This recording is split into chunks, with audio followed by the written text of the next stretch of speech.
37 years here, we have seen a lot of changes. Back in the early 40s, 50s, and 60s, downtown was the place to be. Our downtown could be one of the best downtowns, all surrounding areas.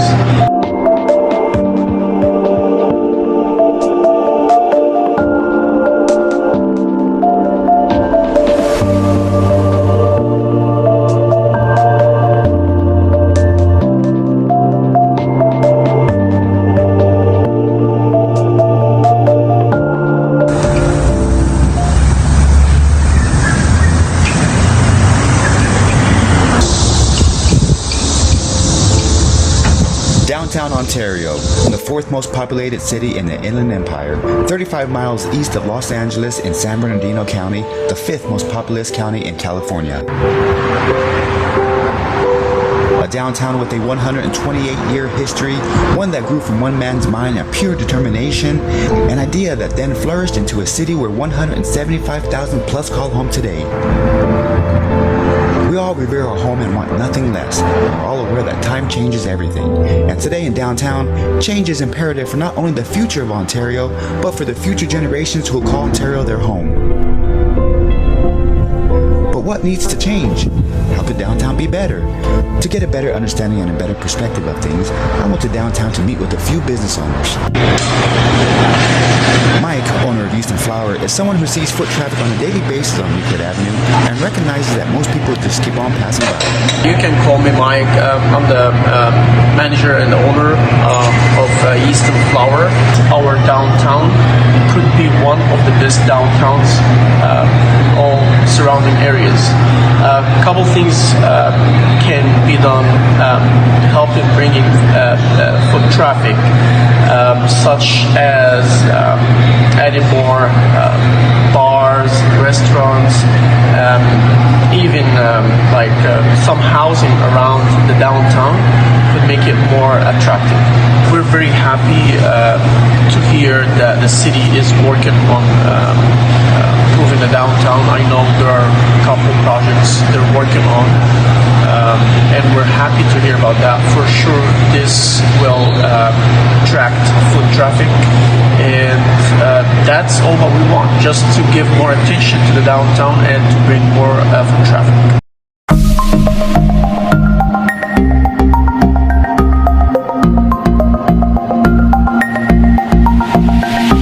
Ontario should be the Inland Empire's most prominent city, with the Ontario International Airport, the Ontario Mills Mall, an expanding industrial city encompassing some of the world's largest companies, such as Amazon and QVC, wants to assume that the economic growth is to follow, but how much of this growth will affect historic downtown? Will it be a positive or negative change? Many businesses here in the historic district have seen the changes and endured some tough times and know what it's like and experienced it firsthand. I went there to speak with a friend who is no stranger to downtown, or neither is his business, Logan's Candies. Hi, my name is Jerry Rowley, owner of Logan's Candies. We've been in downtown Ontario since 1933, and me and my wife Susie have owned the store for 37 years now, so happy to be in downtown. So I asked Jerry to explain some of the type of changes he's seen downtown go through after seeing it firsthand. Boy, in the 37 years here, we have seen a lot of changes. Back in the early 40s, 50s, and 60s, downtown was the place to be, and then around the 70s, the building and the malls and things like that. But so we did see a synergy in downtown as it started kind of coming back together in the 90s. Had an antique district. We had a lot of stuff going on. Sad to say, when the economy hit, it kind of took a little bit of a dive for all businesses, obviously around 2007, 2008. So what are some of the changes that you feel are necessary that the city needs to take to revive downtown? We still need to, the safety and the cleaning issue, it's not that it's not safe or clean down here, but we need to present that to the customers so they know that there is a lot of that going on down here, that we're trying to keep it safe and clean. Obviously we need some more foot traffic, but we're seeing that with the inclusions of new restaurants. I know there's some plans for a couple more new restaurants, and we do see some other businesses opening. So, foot traffic, the city has been very, very involved, which we love. They're being very proactive, bringing in some restaurants. We've got a new Mexican restaurant, a pizza shop. They're trying to implement new things with the downtown center here with a tree lighting ceremony, lots of events, car shows. So we're real happy to see things building up. But what I love about the city is they're really doing some great things, and they are trying to pull together even business and property owners just to get us involved, doing things with security, just trying to keep it cleaner, and all those types of things. So we're real excited to see things coming out in the future here as things are starting to pull together for downtown.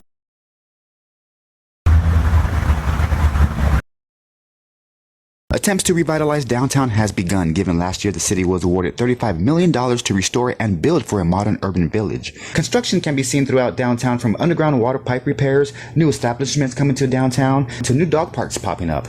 The attempt is there, and sure, the city has a lot to do with reinvigorating, but it was the start of an infectious problem that needed to be prevented years ago by downtown business owners, which by now has taken a toll as decades rolled over many historical structures. Today, many owners are taking responsibility for maintaining a clean, safe, and healthy environment and making sure that the building they are occupying remains on the National Register. While I was creating this documentary, I was thinking of the residents of Ontario, and I was curious about what it was that you would like to see happening in downtown. So I turned to social media and asked a Facebook group called Ontario News Zone, what type of establishments would you like to see in historic downtown Ontario, and how do you think downtown could change for the better? The responses were overwhelming, and it was then when I realized that the community is itching for a change and a bit frustrated with the current downtown we live in.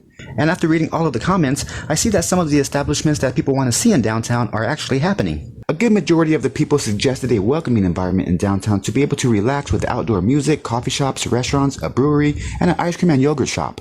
Others suggested Sprouts, Vons, and Trader Joe's. However, each one of these chains have already told the city that they would not locate here since we don't have enough density. Now, there was a good point that somebody made, and it was regarding the maintenance and ownership of a historic building. It reads, "I'd like to see the city use eminent domain to force building owners to either make their buildings habitable or relinquish them to someone who will. Building owners sometimes make more money by them being vacant, tax write-offs, than rehabbing them and leasing them. We have to endure all of these empty buildings, bring them up to code, or sell them." A valid point, and one that needs to be taken serious, since there are still landlords out there who still refuses to invest and to put an end to a diminishing downtown. It's a problem that has been occurring for many years, and for many years it's just been getting worse. So what exactly is going to happen in downtown in the near future? I wanted solid answers, so I met with council member Deborah Dorse-Parada so she could explain some upcoming changes. Okay, well, one of the first things that's going to be happening in downtown real soon here is this building. It's going to be becoming a barbecue and a whiskey distillery. So we're very excited about that. It's going to have outside dining, and then you're going to be able to enjoy the concerts in the park and have your dinner and have a really nice relaxing time. So we're very excited about that. And then if you want to pan across the street, right next to Yeast and Flower on the north side, we'll be having a new brewery. Strum is going to be coming to town, so we're excited about that too. And then everybody's sort of wondering what's happening with the D2E block, and we are currently right now in negotiations with JP College to make this block one of their premier satellite campuses. So we will be working really hard for the next 6 to 9 months with them and designing what the building will look like and what kind of careers we will have inside. So really looking forward to seeing what we can do here for the residents of Ontario. The Ontario City Council wishes to invite everybody to come to the summer concert series here that's going to be starting in May. So Wednesday nights we'll be having the tribute bands, and on Friday nights we'll be having kid movies, and we hope to see you all there. And then the next big event, I think after that, would end up being the 4th of July. So everybody please come out to the 4th of July parade. We will love seeing you there, and we'll have the fireworks afterwards as always, and we always enjoy each other and we have a good time. So thank you for tuning in.